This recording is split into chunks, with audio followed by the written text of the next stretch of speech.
कर देना। और राणा साहब इंटरव्यू? हमारे फोन के बाद इंटरव्यू नहीं होता, लेटर ऑफ अपॉइंटमेंट सीधा मिलता है। संवाद अदायगी के बेताज बादशाह कुलभूषण पंडित उर्फ राजकुमार का नाम फिल्म जगत की आकाशगंगा में ऐसे ध्रुव तारे की तरह है जिन्होंने अपने दमदार अभिनय से दर्शकों के दिलों पर राज किया।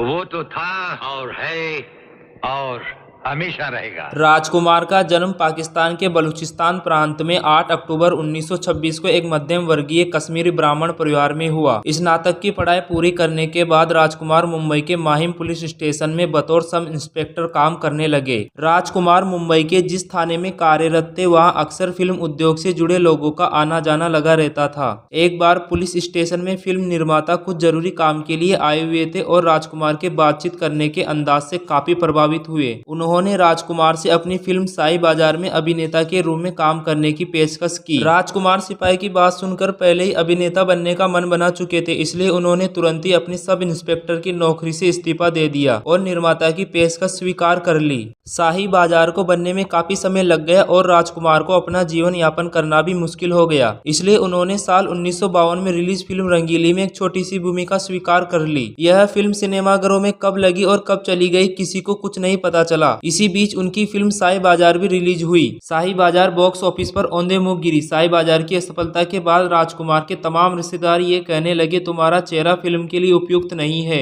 और कुछ लोग कहने लगे कि तुम खलनायक बन सकते हो। साल 1952 से 1957 तक राजकुमार फिल्म इंडस्ट्री में अपनी जगह के लिए संघर्ष करते रहे। रंगीली के बाद उन्हें जो भी भूमिका मिली राजकुमार उसे स्वीकार करते चले गए। इसी बीच उन्होंने अनमोल, सहारा, अवसर, घमंड, नीलमणि और कृष्ण सुदामा जैसी कई फिल्मों में अभिनय किया, लेकिन इनमें से कोई भी फिल्म बॉक्स ऑफिस पर सफल नहीं हुई। महबूब खान की साल 1957 में रिलीज फिल्म मदर इंडिया में राजकुमार गांव के एक किसान की छोटी सी भूमिका में दिखाई दिए। हालांकि ये फिल्म पूरी तरह अभिनेत्री नरगिस पर केंद्रित थी, फिर भी वह अपने अभिनय की छाप छोड़ने में कामयाब रहे। इस फिल्म में उनके दमदार अभिनय के लिए उन्हें अंतर्राष्ट्रीय ख्याति भी मिली और फिल्म की सफलता के बाद वो अभिनेता के रूप में फिल्म इंडस्ट्री में स्थापित हो गए।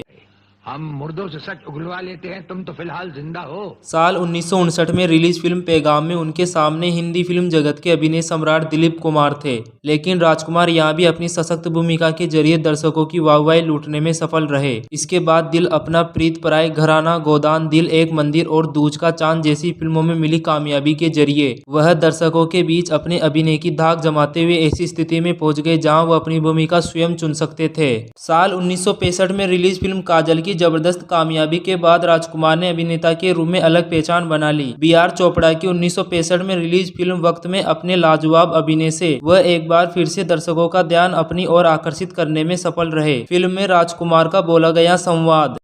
सेठ, जिनके अपने घर शीशे के हों वो दूसरों पर पत्थर नहीं फेंका करते।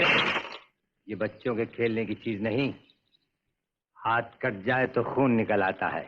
ये डायलॉग दर्शकों के बीच काफी लोकप्रिय हुए। वक्त की कामयाबी से राजकुमार शोहरत की बुलंदियों पर जा पहुंचे। इसके बाद उन्होंने हमराज, नीलकमल, मेरे हुजूर, रीन रांझा और पाकीजा में रुमानी भूमिकाएं स्वीकार की जो उनकी फिल्मी चरित्र से मेल नहीं खाती थी। कमाल अमरोई की फिल्म पाकीजा पूरी तरह से मीना कुमारी पर केंद्रित थी। इसके बावजूद राजकुमार ने अपने सशक्त अभिनय के दम पर दर्शकों की वाहवाही लूटी। पाकीजा में उनका संवाद। आपके पाँव देखे बहुत हसीन है, इन्हें जमीन पर मत उतारिएगा, मैले हो जाएंगे।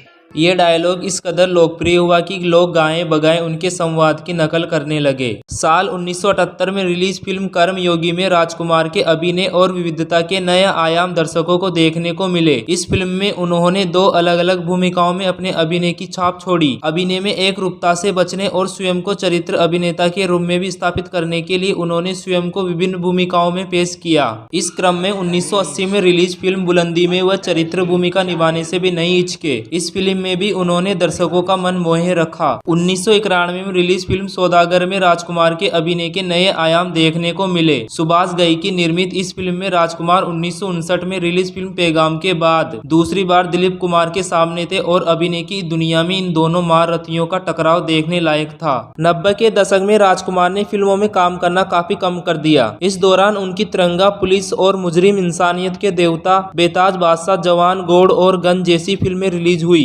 नितांत अकेले रहने वाले राजकुमार ने शायद ये महसूस कर लिया था कि मौत उनके काफी करीब है। इसलिए अपने पुत्र पुरु राजकुमार को उन्होंने अपने पास बुला लिया और कहा, देखो मौत और जिंदगी इंसान का निजी मामला होता है। मेरी मौत के बारे में मेरे मित्र चेतन आनंद के अलावा और किसी को न बताना। मेरा अंतिम संस्कार करने के बाद ही फिल्म उद्योग को सूचित करना। अपने संजीदा अभिनय से लगभग 4 दशक तक दर्शकों के दिल पर राज करने वाले महान अभिनेता राजकुमार 3 जुलाई 1996 को इस दुनिया को अलविदा कह गए।